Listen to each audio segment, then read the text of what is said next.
Hi, welcome back to Science 1206, the Chemical Reactions Unit. I'm Ms. Ledwell, and in this video, we'll talk about balancing chemical equations. Let's get started. Before we begin balancing chemical equations, there are a few important concepts we need to review. Remember that there are 7 major diatomic elements. These types of molecular elements are found as 2 atoms bonded together in nature. The prefix di means 2.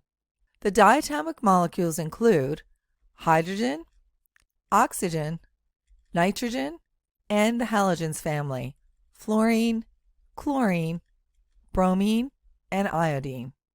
All diatomic molecules are gases at room temperature, so we follow up with the subscript G in brackets to indicate this. For example, in this equation, oxygen is written as O2 because it is a diatomic element.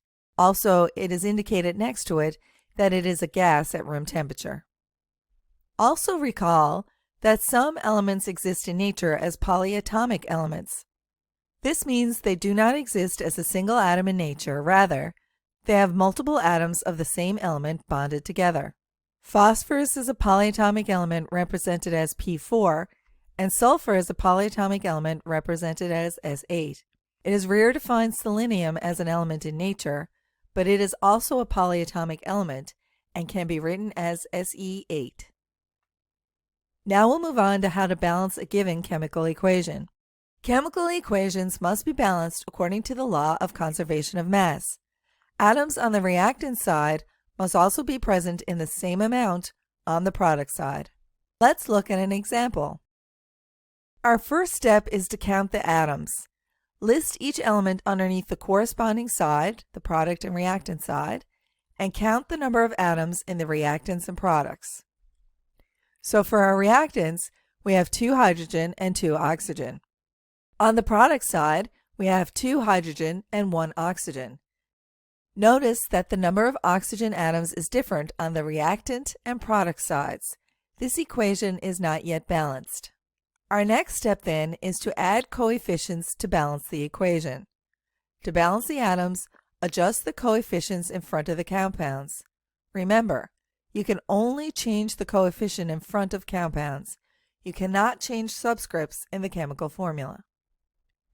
We add a coefficient of 2 in front of water to give us 2 oxygen.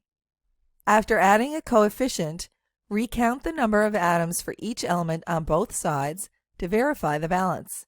This process is trial and error, so you may have to repeat this step several times until it balances. When we recount the atoms on the reactant and product side, on the reactant side we have 2 hydrogen and 2 oxygen. On the product side, we have 4 hydrogen, which comes from the coefficient 2 times the subscript 2, giving us 4 in total, and 2 oxygen. When we recount the atoms, we notice 2 hydrogens on the reactant side, but 4 on the product side, so our equation is still not balanced. If we add the coefficient 2 to hydrogen on the reactant side, we will get an equal number on both sides. Step 3 is to recount the atoms after each change and verify that you have a balanced equation. So now we have added the coefficient 2 in front of hydrogen, and we'll do our recount. For our reactants, we have 4 hydrogen. That comes from the coefficient 2 times the subscript 2. 2 times 2 is 4. And we have 2 oxygen. On the product side, we have 4 hydrogen and 2 oxygen. There are now equal numbers of atoms for each element on both sides of the equation, so the equation is now balanced. Now it's time for you to do some practice balancing chemical equations. Pause this instructional video and grab a pencil and some paper. Number your paper from 1 to 4. Make sure you leave a lot of space in between your numbering because you want to do some workings. As each equation in the table on the next slide is revealed, write down the equation and balance it. We will then review the correct answers one by one. Good luck, and after numbering your paper, please resume this instructional video. So now it's time to practice balancing chemical equations. You may want to pause the screen here so that you have time to work out your answers. and then resume the video to see the answers revealed. Now it's time to reveal the answers. So for our first equation, we have silver chloride becomes silver plus chlorine gas.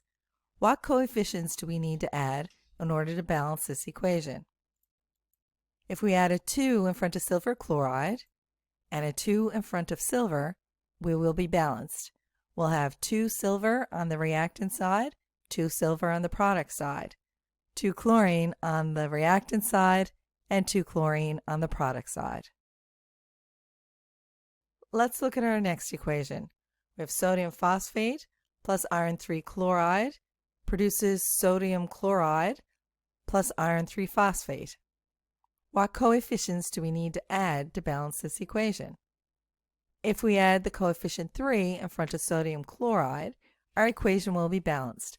We'll have 3 sodium on the reactant side, 3 on the product side, 3 chlorine on the product side, 3 chlorine on the reactant side. We have 1 iron on the reactant side, 1 iron on the product side, and we have 1 phosphate ion on the reactant side and 1 phosphate ion on the product side. Let's look at our next equation. We have iron plus oxygen gives us iron 3 oxide. In order to balance this equation, if we add the coefficients 4, 3, and 2, it will be balanced. In this case, we'll have 4 iron on the reactant side. 2 times 2 gives us 4 iron on the product side. We'll have 3 times 2 is 6 iron on the reactant side, and 2 times 3 gives us 6 iron on the product side. So we have an equal number of atoms on the reactant and the product side. And for our last example, we have calcium fluoride plus sodium chloride gives us calcium chloride plus sodium fluoride. What coefficients do we need to add to balance this equation? If we add a 2 in front of sodium chloride and a 2 in front of sodium fluoride, this will balance our equation. We have 2 sodium on our reactant side and 2 on our product. We have 2 chlorine on our reactant side and 2 on our product. 1 calcium on our reactant side, 1 on the product, and 2 chlorine on the reactant side and 2 on the product side. Now it's time to continue on to the next video, and we will learn more about chemical equations.